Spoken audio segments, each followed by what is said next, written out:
Hi friends, welcome to our channel. ఈరోజైతే కర్ణుడి జీవిత కథను తెలుసుకుందాం. మహాభారత ఇతిహాసంలో కర్ణుడు ఒక గొప్ప వ్యక్తి. పరాక్రమ ధీరుడిగా పేరు పొందిన కర్ణుడి జీవితం దానవీర శూర కర్ణుడిగా పేరు తెచ్చుకున్న ఆ మహాయోధుడి జీవితం మొత్తం కష్టాలు శాపాలతో నిండిపోయి ఎందుకు గడిచింది, కురుక్షేత్ర యుద్ధంలో హీనమైన చావు ఎందుకు కలిగింది అనే విషయాలకు కారణం అతడి పూర్వజన్మ కర్మ ఫలితంగా అని చెబుతారు. అతడి పూర్వజన్మ ఏంటి, అతడి పూర్వజన్మలో అతడు చేసిన తప్పులు ఏమిటి, కురుక్షేత్ర యుద్ధంలో ఎందుకు దిక్కులేని చావు జరిగింది అనే విషయాలను ఈ వీడియోలో తెలుసుకుందాం.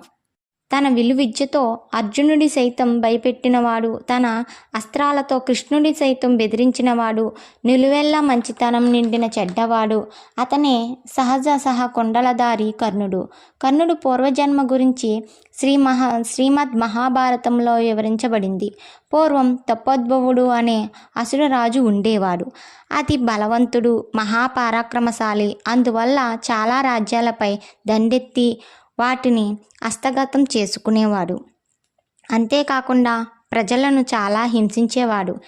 ఇది ఇలా ఉండగా ఏదైనా యుద్ధంలో తన మరణిస్తే తన కష్టపడిని సంపాదించుకున్న రాజ్యాలన్నీ తనకు దక్కకుండా పోతాయని, భూలోకంలో తను అనుభవిస్తున్న సర్వసుఖాలను ఏమైపోతాయో అని భయపడతాడు.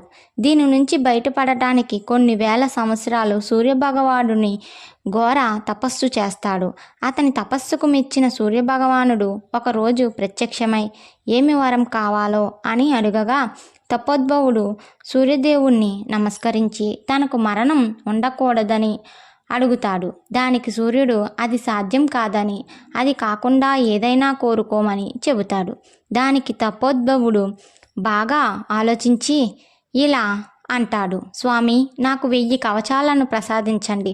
ఒక్కో కవచాన్ని నాశనం చేయాలంటే ఆ వ్యక్తి 1000 సంవత్సరాలు తపస్సు చేయాలని, దాన్ని నాశనం చేసిన వెంటనే ఆ వ్యక్తి మరణించాలని వరం కోరుకుంటాడు. సూర్యుడు తదాస్తు అని వరం అనుగ్రహిస్తాడు. వరం పొందినందున తపోద్భవుడిలో క్రూరత్వం అమాంతం పెరిగి సమస్త లోకాలను ఋషులను బాధిస్తాడు.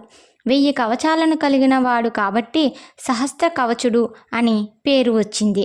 అతడి బాధ తట్టుకోలేక సమస్త ఋషులు, యోగులు, దేవతలు ఇంద్రుడి దగ్గరకు వెళ్ళి ప్రార్థించగా ఇంద్రుడు ఋషులను, యోగులను వెంటబెట్టుకొని మహావిష్ణువు దగ్గరకు వెళ్ళి ఆయనను వేడుకుంటారు.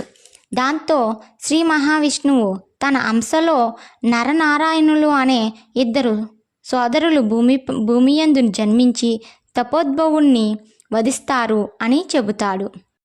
చెప్పిన మాట ప్రకారం శ్రీ మహావిష్ణువు భూమియందు ఒక ఆశ్రమంలో నరనారాయణులుగా కవలలుగా జన్మించి సమస్త విద్యలు పొంది సహస్ర కవచుడిని వధించడానికి సిద్ధమయ్యారు. అందుకు గాను మొదట నరుడు 1000 సంవత్సరాలు తపస్సు చేసి సహస్ర కవచుడితో యుద్ధం చేశాడు. ఈ లోపు నారాయణుడు తపస్సు చేసుకున్నాడు.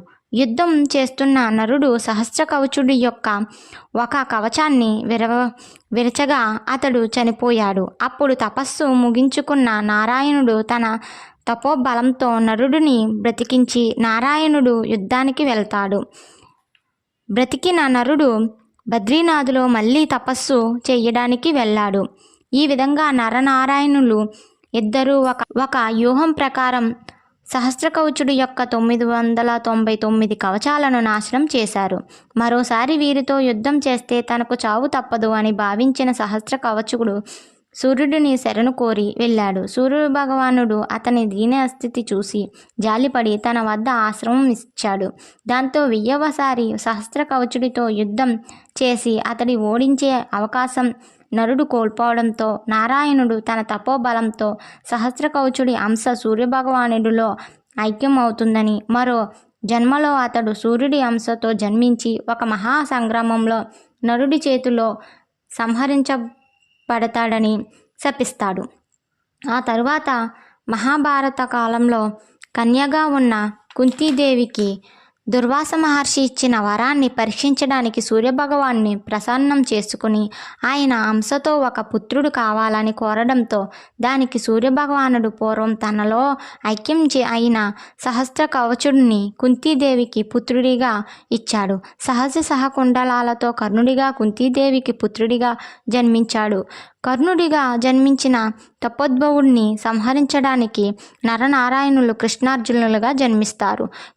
కర్ణుడికి ఎన్నో మంచి గుణాలు కలిగిన తన పూర్వజన్మ కర్మ ఫలితం వలన ఈ జన్మనందు తల్లి నుండి దూరమై అష్ట కష్టాలు పడి ఎన్నో శాపాలకు గురి అయ్యి ఆఖరికి కురుక్షేత్ర యుద్ధంలో నారాయుడి అంశలో పుట్టిన శ్రీకృష్ణుడి సారథ్యంతో నరుడి అంశలో పుట్టిన అర్జునుడి చేతిలో మరణించాడు.